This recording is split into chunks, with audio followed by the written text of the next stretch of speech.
तरफ चीन ने गुपचुप तरीके से लॉन्च कर दी सीक्रेट पनडुब्बी और इस सीक्रेट पनडुब्बी की कई खासियत बताई जा रही है। तो वहीं चीन अभी फूला नहीं समा रहा था इस चीज के लिए, तो दूसरी तरफ भारत ने दाग दी हाइपरसोनिक मिसाइल और इसकी तबाही का पूरा इंतजाम कर दिया। जानेंगे भारत और चीन के बीच ये टक्कर किस चीज को लेकर हो रही है और कौन इस पर भारी पड़ रहा है। इसके अलावा बहुत कुछ, आइए जानते हैं इन खबरों को विस्तार से। आजकल एक्सपर्ट थोड़ा चिंतित हैं। उन्हें ऐसा लग रहा है कि चीन ने इस बार जो सीक्रेट पनडुब्बी लॉन्च की है वो पनडुब्बी एक खास हथियार है, एक नया हथियार है जिसके बारे में बहुत ज्यादा जानकारी चीन बाहर आने नहीं दे रहा है। दरअसल जिस तरीके से चीनी नौसेना अपने आप को बड़ा कर रही है उसका मकसद है दक्षिण चीन सागर से लेकर हिंद महासागर तक फैल जाना और अपनी ताकत को इतना ज्यादा बढ़ा लेना कि इस आसपास के देश उसे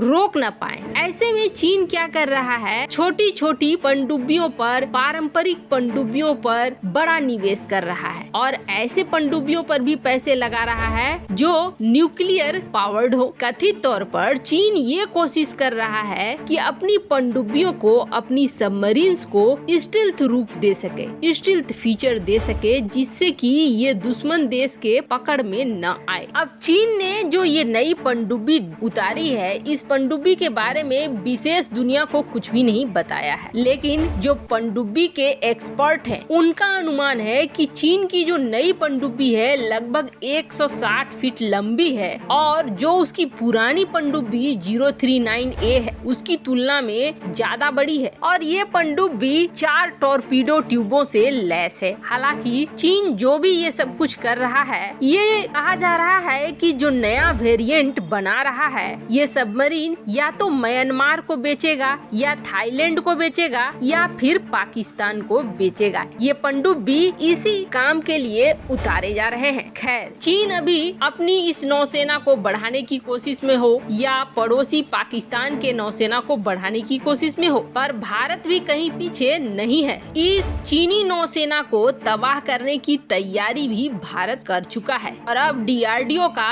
भारत ने दाग दी है hypersonic long range anti ship missile. काफी समय से ये खबर निकल कर सामने आई थी कि डीआरडीओ एक hypersonic long range anti ship missile पर काम कर रहा है, पर उस समय डीआरडीओ ने इस मिसाइल के बारे में बहुत ज्यादा जानकारी पब्लिक डोमेन पर नहीं दी, जिसकी वजह से लोगों को बहुत ज्यादा कुछ पता नहीं चल पाया। लेकिन अब अचानक से कुछ ऐसे स्रोत हैं जिससे ये खबर निकल कर सामने आ गई और खबर निकलने की वजह बन गया डीआरडीओ का टेंडर। अभी भारतीय हथियारों का अगर जखीरा देखेंगे तो फिर इसमें कई अलग अलग रेंज की मिसाइलें हैं और कई ऐसी मिसाइलें हैं जो एंटी शिप मिसाइलें हैं, खास तौर पर शिप को तबाह करने के लिए बनाई गई है। लेकिन उन मिसाइलों में कोई ऐसा मिसाइल है जिससे चीन डरता है तो वो मिसाइल है ब्रह्मोस मिसाइल और लगातार ब्रह्मोस मिसाइल के रेंज को बढ़ाया जा रहा है। ये चीन के लिए टेंशन की वजह बन रही है। लेकिन इस मिसाइल सिस्टम को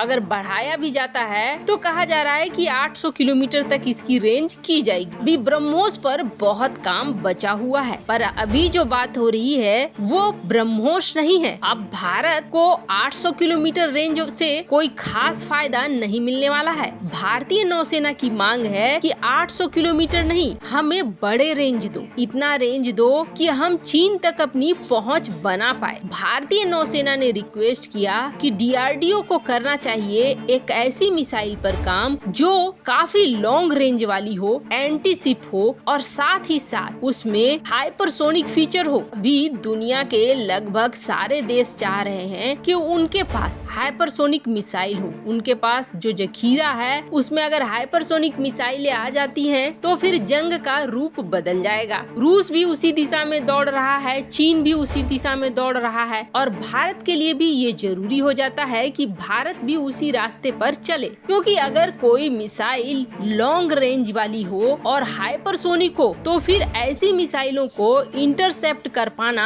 आसान नहीं होता है। भारतीय नौसेना को इसी तरह की मिसाइल सिस्टम की बेहद जरूरत है। शुरू में जो स्पेसिफिकेशन डीआरडीओ की तरफ से निकल कर सामने आई, उस वक्त हाइपरसोनिक की चर्चा नहीं थी। तब कहा जा रहा था कि डीआरडीओ एक long range anti ship missile पर काम कर रहा है और ये मिसाइल होगी कोई क्रूज मिसाइल। पर अब जो इन्फॉर्मेशन निकल कर आई है वो दुनिया को हैरान भी कर रही है और बहुत सारी चीजें अब क्लियर हो रही हैं। अब जो स्पेसिफिकेशन निकला है वो इसलिए चौंका रहा है क्योंकि ये जो long range anti ship missile होगी ये एक हाइपरसोनिक मिसाइल होगी, यानी टारगेट को 6 मैक से ऊपर की स्पीड से अटैक करेंगी। इस तरह के मिसाइल सिस्टम को तोड़ पाना, मार गिरा पाना आसान नहीं होता है, बेहद मुश्किल होता है। सबसे कमाल की बात है इसकी रेंज। जो अभी इंफॉर्मेशन निकल कर आ रहा है वो इंफॉर्मेशन बेहद डराने वाला है चीन के लिए, क्योंकि इसकी रेंज है 3000 किलोमीटर। अब जरा सोचिए, चीनी नौसेना को हैंडल करने के लिए भारत का ये hypersonic long range anti ship missile कितना ज्यादा कारगर होगा। जिस सेना के पास हाइपरसोनिक मिसाइल हो, ऊपर से लॉन्ग रेंज हो, तो वो तो वैसे ही बढ़त दिला देगी। अब सवाल ये उठता है कि भारत के पास ये कब तक आ जाएगा? क्या ये बिल्कुल इनिशियल स्टेट पर है या फिर इसके परीक्षण हो चुके हैं एक आध, या कहाँ है, क्या चल रहा है? वैसे